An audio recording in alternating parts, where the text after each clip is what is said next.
তুই এক্ষুনি বের হয়ে যা, তোর মতো কলঙ্কা ছিল আমার দরকার নেই। যে কথা বলে না, সৎসঙ্গ স্বর্গবাস। আমি কোথায় যাচ্ছি মানে? আপনাকে তো দেখে আমার অনেক পছন্দ হয়ে গেছে। তোর এত টাকা কিসে লাগে, আর এত টাকা দিয়ে তুই করিস কি? তাহলে একটা খুব দিব। না, দে বলছি, না, ওই দিতে না, বলছি, না। ওই।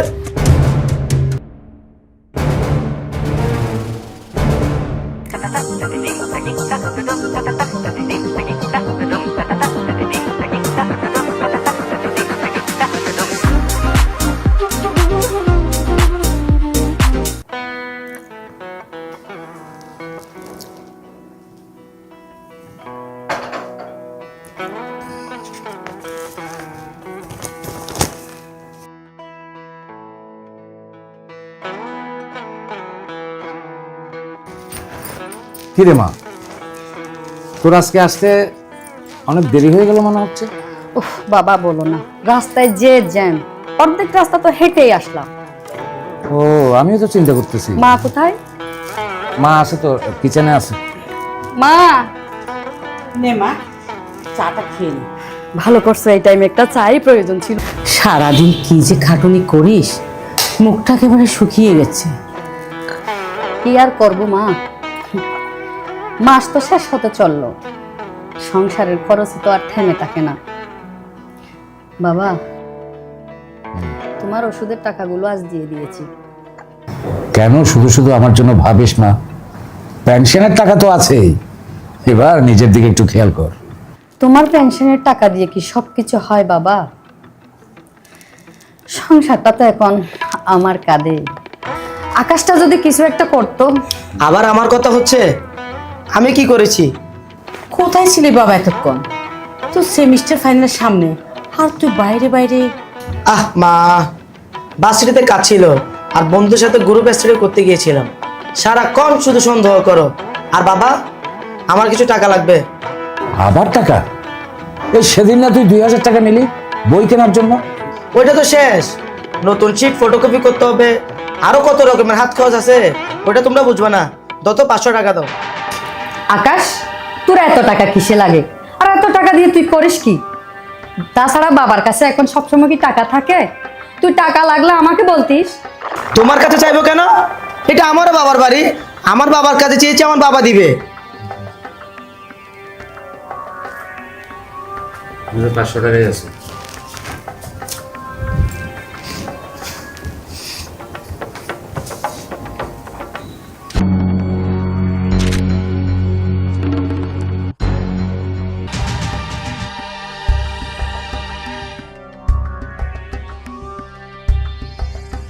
এই যে আপু, এখানে কি?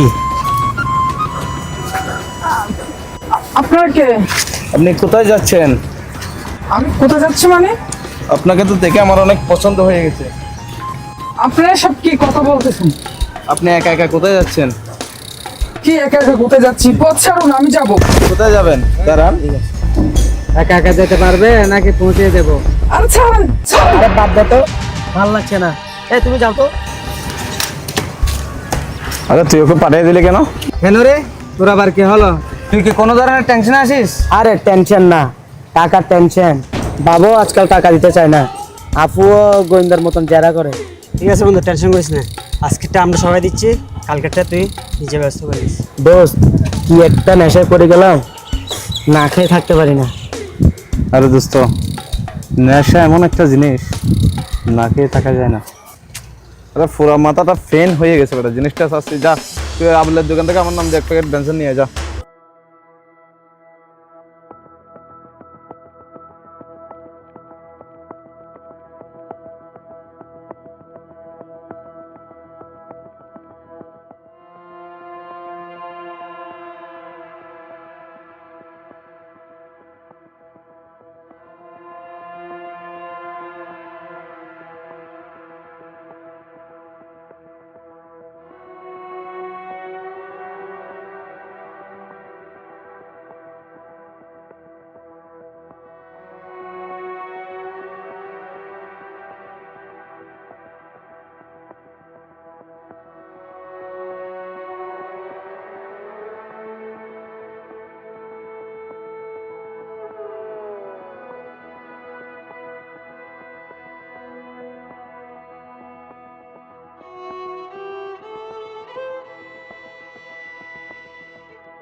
আকাশ,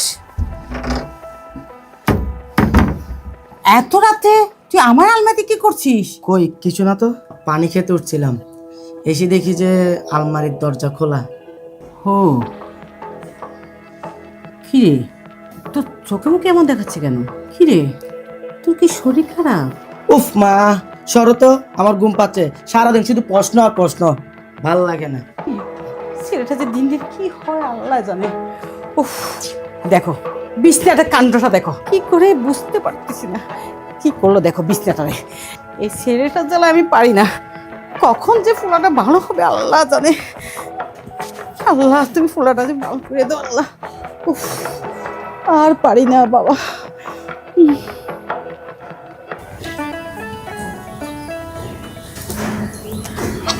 আকাশ, এই শুকনো হয়ে আর ভালো লাগতেছে না, আজকে রাতে গলাটা দিয়ে।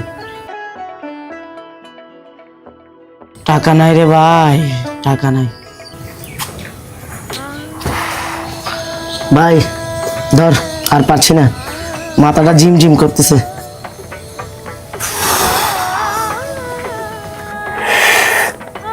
দোস্ত একটা কথা বলি, টাকা ছাড়া এই লাইনে ঠিকা যায় না। আর একটা কথা, তোর বোন তো চাকরি করে, তোর বোন থেকে ম্যানেজ করতে পারিস না কিছু টাকা?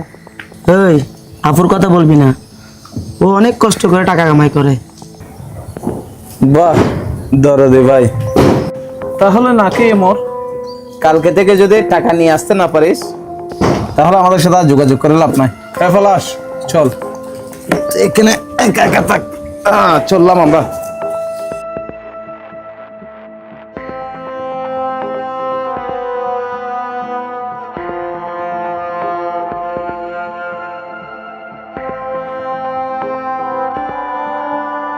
আমি শেষবার মতো বলছি, আমার 10,000 টাকা লাগবে, না হলে এখন আমি আসার মেরে ভাঙবো। আব্বা মাথা গরম করিস না। হারামজাদা, তুই কি পাগল হয়ে গেছিস? তোর এত টাকার দরকার কিসের লাগতেছে? এই কিসের জন্ম দিচ্ছ তুমি? এই হারামজাদা, তুই কি শুরু করছস? তুই বাপ মা ভাই বোন কি ওরা মানুষ মানতেছিস না? কি পাইছস তুই ঘরের ভিতর? আমার কি টাকার গাছ আছে তোকে গাছ থেকে পেরে পেরে টাকা দিতাম? হারামজাদা, তুই কি নেশাগ্রস্ত হয়ে গেছিস? হ্যাঁ আমি নেশা করি। কি হারামজাদা? আমার থেকে টাকা লাগবে। হারামজাদা কোথাকার? এটা কি বলে দেখছো? কত বড় সাহস তার! 2 টাকা কামানো মরদ নেই, বড় বড় কথা সবসময় টাকা টাকা। এই তুই টাকা দিয়ে কি করিস? হ্যাঁ নেশা করিস? তুই বোনের কামানোর টাকা দিয়ে তুই নেশা করতে যাস? লজ্জা করে না তোর? ভাই ভাই তুই একটু থাম, দয়া করে তুই কথা বলিস না। ওই হারামজাদা, তুই তোর বড় বড় গায়ে হাত তুললি। আকাশ তুই কি শুরু করলি?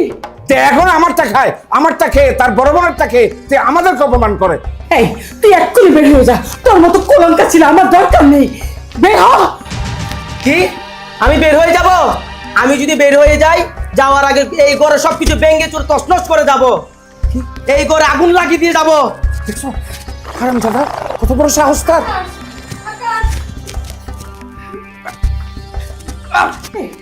বাবা বাবা কি হয়েছে? ইয়া, তোর বাবা এমন করছে কেন? বাবা বাবা তোমার কি হয়েছে বাবা? ডাক্তার ডাক্তার কাছে ফোন দে তাড়াতাড়ি।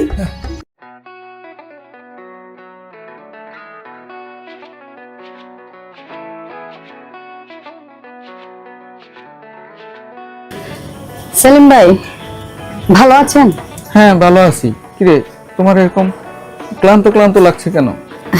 না তেমন কিছু না, অফিসে আসলে কাজের চাপ তো তাই। আচ্ছা, কাল রাতে কি এদিকে আকাশ আসছিল? হ্যাঁ আসছিল, কিন্তু বাকি চাইছিল, আমি বাকি দেই নাই। কিন্তু ওর ভাব সব ভালো দেখা যাচ্ছে না।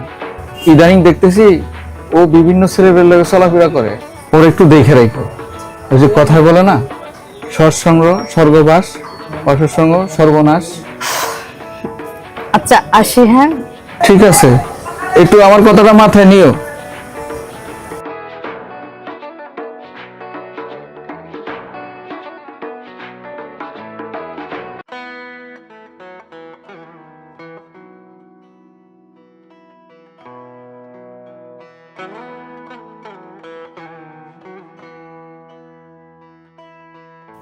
এই থাম থাম, এই গাড়ি থামা। ভাই কি ভাই? এই চুপচাপ যা আছে বের কর। ভাই আমার কাছে কিছু নাই ভাই, দয়া করে আমাদের যেতে দিন। এই বলছি না একবার কি আছে দিতে, নাহলে তোর অবস্থা খারাপ করে ফেলবো। দেখছো এটা কি? না যেতে দিন। এই যা আছে তা দিয়ে দে বলছি, তাহলে একটা খুব দিব। না, দে বলছি। না, এই দিতে না, বলছি। না। এই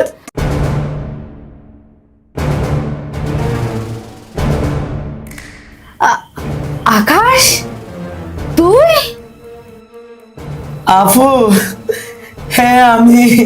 তুই ভাই হয়ে বোনের সাথে এই কাজটা কেমনে করতে পারলি? তুই আমার সাথে এই কাজটা করতে পারলি ভাই? নেশার জন্য তুই এত নিচে নামতে পারলি? আফু আমাকে ক্ষমা করে দে, এই নেশার জগৎ থেকে আমি বাঁচতে চাই। এই নেশা আমাকে মানুষ থেকে অমানুষ বানিয়ে দিয়েছে। আমি আবার স্বাভাবিক জীবন ফিরে আসতে চাই। এই নেশা আমাকে শেষ করে দিয়েছে।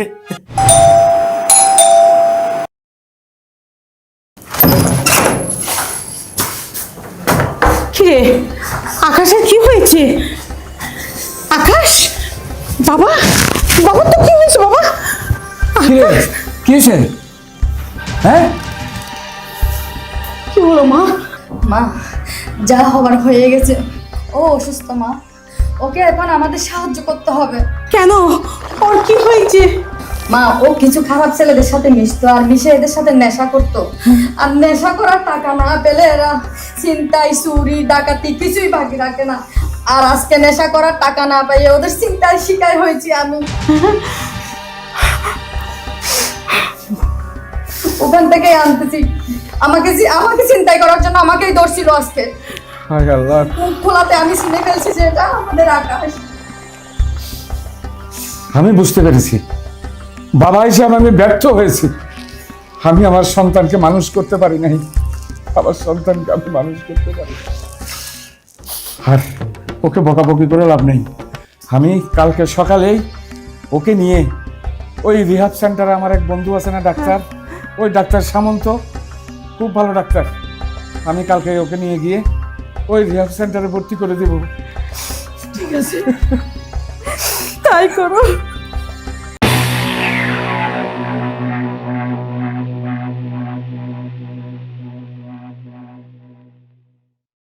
আসলে আমার এই নেশাগ্রস্ত ছেলেটাকে স্বাভাবিক জীবনে ফিরিয়ে আনার জন্য তোর এই নার্সিং হোম এবং তোকে ব্যক্তিগতভাবে আমরা দুইজনই ধন্যবাদ জানাচ্ছি। আরে কি বলে সেটা, ডাক্তার হিসেবে এটা তো আমার দায়িত্ব কর্তব্যের মধ্যে পড়ে। তা তো আর তোর ছেলে মানে তো আমার ছেলে। আকাশ এত তাড়াতাড়ি সুস্থ হয়ে উঠবে আমি সত্যি খুব খুশি। ঝাঁসতে মিরাক্কেল এত তাড়াতাড়ি ইমপ্রুভমেন্ট করবে আমি ভাবতে পারিনি। আসলে আমি কিন্তু ভাবতে পেরেছিলাম, তাই তো আমার এই ছেলেকে তোর কাছে ভর্তি করেছি। আমার বিশ্বাস ছিল তোর প্রতি, কারণ তোর নিউজ পেপারে, টেলিভিশনে, বেতারে যেভাবে তোর প্রশংসা চারিদিকে, আর তুই তো ছোটখাটো ডাক্তার না, তুই তো অনেক বড় ডাক্তার। হ্যাঁ, ইন্টার পাস করার পরে আমি চলে গেলাম ইউনিভার্সিটিতে, তুই চলে গেলি মেডিকেল কলেজে। আমাদের সেই থেকে দুই লাইন হয়ে গেছে, কিন্তু আমাদের বন্ধুত্ব যে এখনো আছে। আকাশের রিপোর্ট সবগুলো আমিও দেখলাম, রিপোর্ট সবগুলোই ওকে আছে। তোরা চাইলে আজকে নিয়ে যেতে পারবি। শোনো, এখন থেকে কিন্তু ওই তোমার আঙ্কেল যেভাবে বলছে সেভাবে চলতে হবে, বুঝছো? নেশাগ্রস্ত জীবনটা হচ্ছে মানুষের জীবনে আর কিছু থাকে না, সব শেষ। একটা নেশা মানুষের পারিবারিক, সামাজিক, ধর্মীয় মূলনীতিগুলিকে ভেঙে চৌচির করে ফেলে। সমাজে মানুষ থাকে না। আসলে পারিবারিকভাবে যদি ধর্মীয় শিক্ষা না থাকে তাহলে সেই পরিবার কোনোদিন ভালো পুত্রকন্যা তৈরি করতে পারে না। তবে মনে রাখিস দোস্ত, এখনো ছেলেরা একটু ইমোশনাল বেশি, এরা একটুতেই নেশাগ্রস্ত হয়ে যায়। আকাশ, এখন থেকে তো আবার ভার্সিটিতে যাওয়া শুরু করবি, পুরোনো বন্ধুদের পারলে আবার পড়বি না তো? আর না আপু, এই ভুলের মাসুল আমি সারা জীবন দিব। এখন আমার সবচেয়ে বড় বন্ধু আমার পরিবার। আমি এখন থেকে ওর পছন্দ মতো খাবার নিজের হাতে রান্না করে খাওয়াবো। তবে বাবা, এখন থেকে কিন্তু আমরা আবার ক্যারাম খেলবো, আপনি খেলবেন তো? আরে খেলবো কিন্তু পড়ালেখায় বাদ দেওয়া যাবে না, পড়ালেখার ফাঁকে ফাঁকে ক্যারাম খেলবো। এখন আমি আপনাদের কথা ছাড়া এক পাও আগাবো না। ঠিক আছে।